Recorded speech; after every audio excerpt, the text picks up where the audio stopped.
अस्सलाम वालेकुम। Thank you so much for having me. मेरा नाम इर्तिका अयूब है और मैं कश्मीर श्रीनगर से बिलोंग करती हूँ। यहाँ सब मैंने देखा गेस्ट आए थे, स्पीकर्स, सबका अलग अलग फील्ड है। मेरा स्पोर्ट्स का फील्ड है। मैं कुछ तैयारी करके नहीं आई हूँ, कुछ याद ले रखा है। जो भी मेरी लाइफ में आज तक हुआ है मैं आप सबके साथ शेयर करना चाहती हूँ। मैं बहुत शाय होती थी। मैं नहीं लड़कों के साथ नहीं खेलती थी। लड़के जब सड़क पे होते थे मैं चलती नहीं थी क्योंकि मुझे शर्म आती थी। मैं सर नीचे रखती थी और चलती थी। फिर जब मैंने टेंथ क्वालिफाई किया उसके बाद मैं हायर सेकेंडरी में चली गई कोठी बाग में। तो मैंने वहाँ देखा कि कुछ अलग ही माहौल है, क्यों ना मैं स्पोर्ट्स में पार्टिसिपेट करूँ। फिर मुझे पीटी टीचर ने कहा कि आप स्पोर्ट्स में पार्टिसिपेट करो। फिर मैं हर एक स्पोर्ट्स खेलती थी, हर एक स्पोर्ट्स में अपना बेस्ट देती थी। मैं चाहती थी कि मैं कुछ अपने पेरेंट्स के लिए करूँ, अपनी कश्मीर के लिए कुछ करूँ। फिर मैं ज़्यादातर फुटबॉल खेलती थी। उसके बाद एक टाइम क्या हो गया, कुछ लड़के आए स्कूल में, बोला कि ये एक गेम है रग्बी। क्योंकि मुझे रग्बी का कोई कॉन्सेप्ट नहीं था, क्योंकि मैंने कश्मीर में सुना भी नहीं था कि रग्बी भी कोई स्पोर्ट है। तो उसके बाद कुछ वॉल्टियर्स आए, मुझे पीटी टीचर ने कहा कि आप स्पोर्ट्स की हेड हो यहाँ पे, क्यों ना पार्टिसिपेट करो। मैंने बोला मुझे नहीं खेलना, मुझे नहीं पता, मैंने आज तक ये बॉल भी नहीं देखी है, ये बॉल कैसी दिखती है, कैसे खेलते हैं। फिर वो मुझे स्टिक लेके दौड़ी पीछे कोठी बाग को, बोला नहीं नहीं आपको पार्टिसिपेट करना है। मैंने कहा चलो ठीक है, ये भी ट्राई कर लेती हूँ आज। उसके बाद जो ही मैंने 1-2 हफ्ते तक सीखा कि रग्बी है क्या, कैसे खेलते हैं। उसके बाद मैं स्कूल लेवल तक मैं खेलती थी। स्कूल टूर्नामेंट्स होते थे और मैं हर एक टूर्नामेंट में हमारी टीम क्वालिफाई करती थी। फिर मेरी सिलेक्शन हो गई डिस्ट्रिक्ट लेवल के लिए। फिर जब मैंने डिस्ट्रिक्ट खेला फिर मेरी सिलेक्शन हो गई स्टेट के लिए। स्टेट जब मैंने खेला फिर मुझे नेशनल जाना था, लेकिन घर वालों ने अलो नहीं किया। बोला लड़की हो, क्या कर सकते हैं, क्या बाहर जाओगी, लड़के साथ होंगे, कैसा माहौल है। नहीं, आपको अगर खेलना है आप स्टेट में ही खेलो, स्टेट के बाहर मत खेलो। फिर 1-2 साल तक मैं स्टेट में खेलती थी, तो पापा को इंसिस्ट किया नहीं आप मुझे पार्टिसिपेट करने दो, मैं आपका नाम रोशन करूँगी। फिर मैंने चाचू को बोला, सबको बोला प्लीज़ पापा को मनाओ, मैं खेलना चाहती हूँ। उसके बाद पापा ने बोला ठीक है जाओ, चलो मैं एक मौका देता हूँ आपको। मैं गई, पहला टूर्नामेंट था गुजरात में, मैं गई तो हमारा जो जम्मू कश्मीर है उन्होंने पहली बार सिल्वर मेडल जीता वहाँ पे। तो जब मैं वापस आई कश्मीर तो मेरा नाम आ गया न्यूज़पेपर पे, तो पापा बहुत ज़्यादा खुश हो गए। तो पापा ने कहा ठीक है फिर आप खेलो। उसके बाद जब मैंने खेली खेली खेली और मैं बहुत आगे बढ़ी, तो मैंने सोचा कि कश्मीर में ये नहीं है, रग्बी कोई नहीं जानता है 2004 से यहाँ रग्बी, लेकिन खेलते नहीं, किसी को नहीं पता कि रग्बी भी एक स्पोर्ट है यहाँ पे। फिर मैंने कहा कि मैं परमिशन लूँगी तो स्कूल्स में जाऊँगी रग्बी इंट्रोड्यूस करने। तो मैं फिर परमिशन लेके मैं हर एक स्कूल हर एक कॉलेज में गई रग्बी इंट्रोड्यूस करने। फिर मुझे अपॉइंट किया ऑल इंडिया की तरफ से रग्बी डेवलपमेंट ऑफिसर। फिर मैं ऑल इंडिया के लिए काम करती थी और मैं तब मेरी एज 21 थी। और फिर कश्मीर में एक टूर्नामेंट था गुलमर्ग में, और आपको पता ही है कश्मीर के लोगों को ज़्यादा ठंड लगती है विंटर्स में। तो विंटर में एक टूर्नामेंट था स्नो पे, स्नो रग्बी। और मेरा कोई कॉन्सेप्ट नहीं था स्नो पे क्या खेलेंगे, एक टी शर्ट लगा के, इतनी ठंड है, ऊपर से मुझे बहुत ज़्यादा ठंड लगती है। उसके बाद मैंने बारिश बर्फ़ में काफ़ी मेहनत की, तो जम्मू कश्मीर ने तब सीनियर नेशनल में गोल्ड मेडल जीता। और तब मैंने रोते रोते पापा को फ़ोन किया, मैंने बोला कि हमने जीता, तो वो बहुत ज़्यादा खुश हो गए। उसके बाद जब मैं आगे बढ़ी तो मैंने सोचा कि नहीं, खेल कूद में ही मज़ा है, क्या पढ़ाई करूं। मैं बोला पढ़ाई में ज़्यादा करती नहीं थी मैं, बस खेल। जब मैं कोठी बाग में थी मैं खाली खेलती थी, क्लास कोई भी नहीं देती थी, मैं खाली स्पोर्ट्स फील्ड में होती थी और मेरी अटेंडेंस फुल होती थी। क्यों, मैं स्पोर्ट्स में मैंने कोठी बाग का नाम रोशन किया था। उसके बाद पापा ने बोला कि अब क्या वंशी गिंदी हो, तो वंशी ना पर उनकी ही वंशी ना पत क्या दी ये स्पोर्ट्स, स्पोर्ट्स क्या तुम्हें आगे जाके देगा, शादी करनी है। मैंने बोला नहीं। फिर एक टूर्नामेंट था मुंबई में, तो तब यहाँ लॉकडाउन था, 2016 की बात है। तो उसके बाद जब मैं वहाँ गई, मैं जम्मू कश्मीर को रिप्रेजेंट कर रही थी वहाँ पे, लेकिन मेरी पहले ही टूर्नामेंट में मेरी नाक टूट गई। अब क्या करूँ, अब नाक टूट गई, घर वालों को कैसे बताऊँ। तो मैंने घर वालों को नहीं बताया मेरी नाक टूट गई। जब मैं फिर कश्मीर आई मैंने पापा को बोला मेरी नाक टूट गई थी, अब मैं क्या करूँ। फिर उन्होंने मुझे हॉस्पिटल लिया, फिर मेरी इमरजेंसी सर्जरी आई। उसके बाद बोला डॉक्टर ने माँ की आप मत खेलो, आप घर पे बैठो, आप लड़की हो, कल को कौन शादी करेगा आपके साथ, लोग क्या सोचेंगे। मैंने बोला नहीं, ये मेरा पैशन बन गया है, मैं पीछे नहीं हटूंगी चाहे कुछ भी हो जाए। तो मैंने डॉक्टर को बहुत डांटा। मैंने बोला आपको क्या पता है, आप करो डॉक्टर, आप हो डॉक्टर, आप करो इलाज, मैं नहीं मानूंगी, मैं पीछे नहीं हटूँ। मैंने काफ़ी मेहनत की है।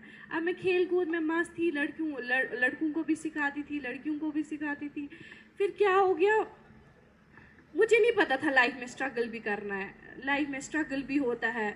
लोगों की बातें सुनी, क्योंकि मैं मस्त थी खेल कूद में, मुझे क्या पता लोग बातें करते हैं, गाली गलौज लगाते हैं।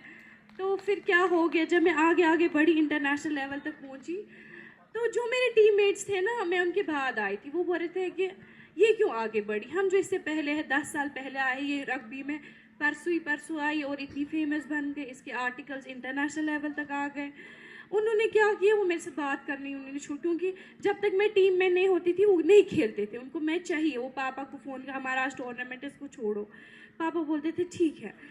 फिर अचानक से सब बदल गया लाइफ में। मैंने सोचा शायद मैंने गलती की है, मेहनत की मैंने, मुझे मेहनत नहीं करनी चाहिए ज़िंदगी में। उसके बाद जब मेरे टीममेट्स मुझसे जेल्स होने लगे, तो उन्होंने क्या किया, मेरे साथ बात करनी पहले छोड़ दी। जिन लोगों ने मुझे सिखाया, रास्ता दिखाया, वही मेरे अगेंस्ट हो गए। क्यों, तुम क्यों आगे बढ़ी, अगर कोई इंटरनेशनल से आता है तो वो क्यों पहले इर्तिका को ढूंढते, इतनी क्या है इर्तिका, इसने क्या किया इतना। तो फिर मैं कहीं ना कहीं डिप्रेस हो गई, मैंने इतना क्या किया, मैं क्या करूँगी। उसके बाद मेरा आर्टिकल आ गया कहीं से, तो इन्होंने क्या किया, मेरे जो टीममेट्स थे, जो मेरे बेस्ट फ्रेंड्स थे, जो मेरे कलीग्स थे, उन्होंने मेरी फ़ोटो डाली सोशल मीडिया पे, बोला she is fake, she is no more, RIP Artika Ayub. और मैं क्या करती, मैं डिप्रेशन में चली गई। मैंने सोचा शायद मैंने गलती की है, स्पोर्ट्स में आके मैंने मेहनत की, मुझे मेहनत नहीं करनी चाहिए। तो मैं डिप्रेशन, तो मुझे लोग टैग करते थे, 2018 की बात है, मुझे लोग टैग करते थे Facebook, Twitter, Instagram, WhatsApp status. तो मैंने सोचा मैं सोशल मीडिया बंद करूँगी, मैंने सोशल मीडिया बंद किया। तो मैं 6 महीने तक, इवन मुझे दिन को 100 फ़ोन कॉल्स आते थे, वो चाहते थे कि मैं अपना फ़ोन नंबर बंद करूं, क्योंकि मुझे इंटरनेशनल लेवल तक फ़ोन आते थे। उनको लगा कि मैं अपनी सिम बंद करूंगी तो इनसे उनको कामयाबी मिलेगी, लेकिन नहीं। फिर मैं 6 महीने तक कमरे में थी, भाई बहन हंसाने में लगे थे, पापा ने काफ़ी सपोर्ट किया, माँ भी मेरे पिल्लों पे आके रोती थी, बोलती वुच स्कोर क्या गो, ये गिनान असल खुश। लेकिन फिर एक दिन मुझे पापा ने बोला आज मैं एक बात बताऊंगा, आपको पता है स्टार बनना इजी नहीं है, स्टार बनने के लिए आपको क्या क्या सुनना पड़ेगा। उसने मुझे एग्जाम्पल दी, महबूबा मुफ्ती की एग्जाम्पल दी, ज़ारा वसीम की एग्जाम्पल, बोला तिम तिचको तिमन तिचलक वसा। क्या उसने अपनी कुर्सी छोड़ी, उसको भी इतनी गालियाँ पड़ती। फिर मैंने सोचा नहीं, अब मुझे अपने घर वालों के लिए कुछ करना, मैं दुनिया को दिखाऊंगी कि मैं फेक नहीं हूँ, मैं कुछ कर सकती हूँ अपनी लाइफ में। मैं खुद उठी, पापा ने बोला तुम गिरी हो, तुम उठो, मैं तुम्हें चलना सिखाऊंगा, मैं तुम्हें दौड़ना सिखाऊंगा। उसने मुझे काफ़ी ज़्यादा सपोर्ट किया। उसके बाद मैं अपनी पॉकेट मनी से मैं जम्मू गई, मैं दिल्ली गई, मैंने परमिशन लाई गवर्नमेंट से, और मैंने अपनी क्लास स्टार्ट की। पहले पहले मुझे 2-4 बच्चे थे, आते आते मुझे 40-50 प्लेयर्स आ गए। मैं चाहती थी कि अगर मैं लाइफ में आगे नहीं बढ़ी तो कोई ना कोई बच्चा जिनको मैं सिखाऊं वो आगे बढ़े और मेरा नाम रोशन करे। उसके बाद फिर जब मैं सिखाती थी तो कुछ लड़के आते थे ग्राउंड में, बोलते थे मेरे प्लेयर्स को इसके पास मत सीखो, इसको कुछ नहीं आता है, इसको पता ही नहीं है रग्बी क्या है। तब तक मैं 5-8 साल तक उनके लिए फेक नहीं थी। उसके बाद मैं 8 साल के बाद उनके लिए फेक बन गई, और उसके बाद मुझे कुछ आता नहीं था। तो उसके बाद मैंने बोला नहीं, मैं हिम्मत नहीं हारूंगी। तो मैं फिर आगे बढ़ी। उसके बाद क्या हो गया, उसके बाद कश्मीर में इंटरनेट फ़ोन बंद हो गए, मैं चली गई दिल्ली। मैं सोचा किसी ने कहा था कि आपका इंस्टाग्राम वेरीफाइड हो गया। मैंने बोला मेरा कैसे वेरीफाइड होगा, मैं तो फेक थी कल तक। उसके बाद मेरे दिमाग में रही, मैंने बोला नहीं नहीं, मैं दिल्ली जाऊंगी देखने की मेरा वेरीफाइड हो गया कि नहीं। उसके बाद मैं दिल्ली चली गई, तो मेरा 2 महीने पहले वेरीफाइड हो गया था, 2019 की बात है। उसके बाद वापस आई मैं कश्मीर, और मैं पहले वहाँ रुकी, मैंने मेल चेक किए थे, मेरा नेशनल अवार्ड था लुधियाना में। तो मैंने पापा के साथ कैसे कांटेक्ट करूँ, फ़ोन इंटरनेट नहीं चल रहा था। तो मैंने किसी फ्रेंड की हेल्प लेके पापा तक फैक्स कराया उनके ऑफिस में, वो एजुकेशन डिपार्टमेंट में काम करते हैं।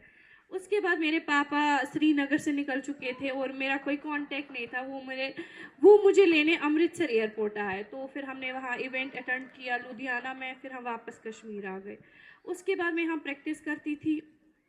उसके बाद क्या हो गया, मुझे पापा ने बोला अब वन कुता गिंदक से इम्पत, अब कितना खेलोगे, अब लाइफ में कुछ करो, अब कुछ करना है, कल को शादी करनी है। मैंने बोला अब क्या करूँगी। मैंने अब ऐसे खेलते खेलते JKSSB का एग्ज़ाम दिया था। पापा ने मुझे तब इतनी बारिश हो रही थी, पापा ने बोला वाल आज मैं ड्रॉप करूँगा। मैंने बोला ठीक है। पापा ने मुझे पहले अपने ऑफिस लिया, डायरेक्टोरेट में थे उन दिनों, डायरेक्टोरेट स्कूल ऑफ एजुकेशन। तो मैं वहाँ गई तो पापा ने मुझे अपने कलीग्स के सामने बोला, अपने सेक्शन में बोला इच्छा सिर्फ गिंदा नहीं होती, कद कर क्वालिफाई, ये कहाँ क्वालिफाई करेगी एग्ज़ाम, ये बस खेलती रहती है, इसको क्या आता है। तो मुझे लगा नहीं, इसने मुझे क्या इंसल्ट किया अपने कलीग्स के सामने, मैं नहीं मानूंगी पापा को, मैं इनको करके दिखाऊंगी। तो फिर जब मैंने एग्ज़ाम दिया था, मैंने 3 दिन में पढ़ा था, क्योंकि मेरे फ्रेंड थे वो मुझे थोड़ा गाइड करते थे। उसके बाद जब रिजल्ट आ गया तो मैंने नहीं देखा, मैंने बोला मेरा नाम कहाँ होगा इसमें सिलेक्शन में, मैंने उतना कुछ खास किया नहीं था। तो उसके बाद जब मेरा नाम आ गया लिस्ट में, चाचू ने फ़ोन किया पापा को, इर्तिका का नाम आ गया लिस्ट में। पापा ने बोला उम्मीद नहीं रखना, यहाँ सिफारिश वालों को लेते हैं, अब क्या तुम्हें कहाँ लेंगे, अभी बहुत सारे लिस्ट है। अब जब लिस्ट आता था तो सोच रही थी, दिल की धड़कन तेज़ होती, मैं काश मेरा नाम आए। पहले मैं सर्च करती थी अपना नाम, लेकिन सर्च नहीं होता था, फिर मैं दूसरी बार लिखती थी। तो फिर जब तक पापा ने ऑर्डर नहीं पकड़ा हाथ में, उसने यकीन नहीं किया कि मेरी बेटी ने करके दिखाया। उसके बाद किस्मत की ये बात है कि मैं स्कूल एजुकेशन डिपार्टमेंट में ही मेरी जॉब लग गई। उसके बाद सब बोलते थे छमलच, मुझे पापा ने इसको किया है, पापा ने सिफारिश, जबकि पापा ने मुझे खाली रास्ता दिखाया, बाकी सब मैंने खुद किया। मैं चाहती हूँ बस कश्मीर में क्या, कश्मीर की जो सोच है ना वो बदले। यहाँ नहीं चाहते कि लड़कियाँ आगे बढ़े, चाहे वो स्पोर्ट्स के फील्ड में हो या किसी और के फील्ड में। चाहती हूँ कश्मीर की लड़कियाँ आगे बढ़े, चाहे वो स्पोर्ट्स है, बिजनेस है, वो अपने माँ बाप का नाम रोशन कर सकती, क्यों नहीं कर सकती। जब मैं कर सकती हूँ वो क्यों नहीं कर सकती। मैं चाहती हूँ कि उनके फैमिली, उनके भाई, उनकी जो बहनें हैं वो उनको सपोर्ट करें, आपस में एक दूसरे के साथ अच्छा कोऑर्डिनेट रखें। यहाँ मैंने अक्सर कश्मीर में देखा है, यहाँ घर वाले उतना सपोर्ट नहीं करते हैं, चाहे वो म्यूज़िक का फील्ड हो, कोई भी फील्ड हो, घर वाले सपोर्ट नहीं करते। बोले अच्छा धर्मदरी ये क्या करो, आज सुन की ही ना एम से क्या गासे सुन की ही गसान, रिश्तेदार क्या बनन, हमसाय क्या बनन। मैं क्या थी, जब मैं अपनी सोसाइटी में निकलती थी मुझे बोलते थे क्या निकली स्कूटी पे, क्या लगाती है जीन्स, क्या लगाती है वो, क्या लगाती है शॉर्ट्स लगा के निकलती है स्पोर्ट्स के लड़कों के साथ खेलने। नहीं, मैंने उनकी सोच बदली वहाँ सोसाइटी में। आज मुझे सोसाइटी में बोलते, हमें नहीं पता था कि हमारी सोसाइटी में एक स्टार रहती है, हमारी कॉलोनी में एक स्टार रहती है। तो मुझे बहुत ज़्यादा प्राउड फील होता है। मेरा मकसद ये नहीं, मैं नहीं चाहती कि मुझे फेम मिले, मैं फेम के लिए बिल्कुल कुछ भी ना, मैंने आज तक कभी फेम के लिए कुछ किया। मैं चाहती हूँ कि कश्मीर आगे बढ़े। जो बाकी स्टेट्स मैंने देखी है वो आगे है, लेकिन कश्मीर में इतना ज़्यादा टैलेंट है, वो किसी स्टेट में टैलेंट नहीं है। मैं चाहती हूँ कि कश्मीर का टैलेंट आगे बढ़े, कश्मीर काफ़ी ज़्यादा आगे बढ़े। मैं चाहती हूँ आप सब एक दूसरे को सपोर्ट करो और आगे बढ़ो। Thank you so much TEDx team मुझे यहाँ इनवाइट के लिए, thank you NIT team, thank you so much. अस्सलाम वालेकुम।